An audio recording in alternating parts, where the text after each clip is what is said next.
আমরা বললাম মালিক কত চমৎকার, সেই জন্যই তো আমরা মরতে চাই না।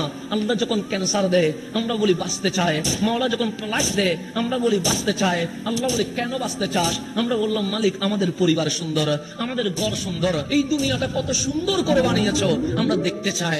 আল্লাহ বলি কি সুন্দর লেগেছে? আপনি বললেন সমুদ্র সুন্দর লেগেছে, উনি বললেন পাহাড় সুন্দর লেগেছে, উনি বললেন লবণের মাঠ সুন্দর লেগেছে, উনি বললেন চা বাগানগুলো সুন্দর লেগেছে, উনি বললেন ধানের চড়াগুলো সুন্দর লেগেছে। আল্লাহ ডাক দিয়ে বললেন কে বানিয়েছে? আমরা বললাম মাওলা বানিয়েছে। আসমানও বানিয়েছে আমার আল্লাহ, জমিনও বানিয়েছে আমার আল্লাহ, পাহাড় বানিয়েছে আমার আল্লাহ, সমতল ভূমি বানিয়েছে আমার আল্লাহ, সবুজ শ্যামল বিশ্ব বানিয়েছে আমার আল্লাহ। আল্লাহ ডাক দিয়ে বললেন আমার কাছে জিজ্ঞেস কর কি সুন্দর।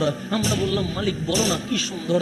আল্লাহ বলেন ওয়াত্তিন, তিনের কসম, ওয়াজাইতুন, জাইতুনের কসম, ওয়াতুরে সিনিন, সাইনা পর্বতের কসম, ওয়াহাদাল বালাদিল আমিন, মক্কা নগরীর কসম।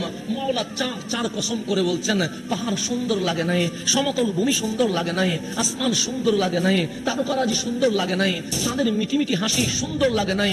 মালিক সুন্দর লেগেছে কে? আল্লাহ বলে লাকাদ খালাকনাল ইনসানা ফি আহসানি তাকওয়িম, আমি আল্লাহ।